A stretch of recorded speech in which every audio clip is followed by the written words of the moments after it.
breaking news, there's been an increase in individuals who present symptoms of Tarui disease, which is caused by a mutation of phosphofructokinase. Now to Soraya to talk about the mechanism. First, let's begin by talking about the phosphofructokinase mechanism. Phosphofructokinase 1 is the enzyme required to convert fructose 6-phosphate to fructose 1,6-bisphosphate. It requires both magnesium and ATP. The purpose of the magnesium is to stabilize the phosphate anhydride bond between the gamma and beta phosphate of ATP.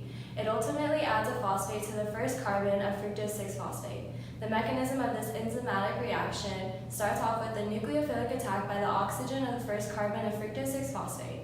It attacks the gamma phosphate of ATP. Electrons from the anhydride bond are transferred to the oxygen between the beta and gamma phosphate, generating fructose 6,1-bisphosphate, an ADP molecule, and a hydrogen ion from the C1 hydroxyl group.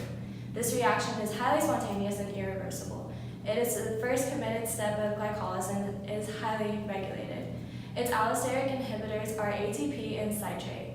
Its allosteric activators are ADP, AMP, fructose, 2,6-bisphosphate, and glucose 6-phosphate. So can you tell us a little about the mutations and the patterns of inheritance?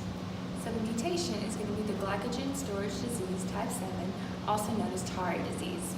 The result of the mutation is reduced enzyme activity due to the linkage between activating and inhibiting binding sites of ATP at the allosteric binding site, which causes the symptoms of Tarui disease.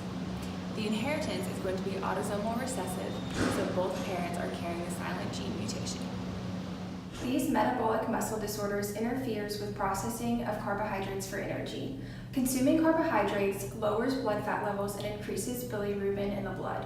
Muscles use the glycogen as an energy source, but the mutation in PFKM gene results in incomplete breakdown of the molecule. The muscles without access to glycogen become weakened, and exercise can ultimately lead to breakdown of the muscles. The symptoms of Tarui disease usually start between the teen years and can begin all the way as late as 30 years of age. The biggest symptoms is exercise intolerance, which includes muscle cramps and severe fatigue. In infants, we see a rapidly progressing form, which we see severe hypotonia, myopathy, cardiomyopathy, and they usually don't survive past the first year of age.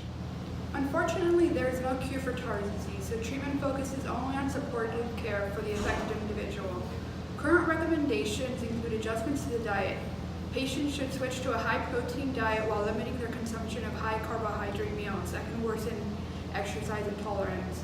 Exercise should also be limited to avoid breakdown of muscle.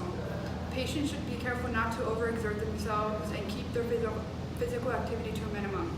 Genetic counseling and patient education are important in preventing and treating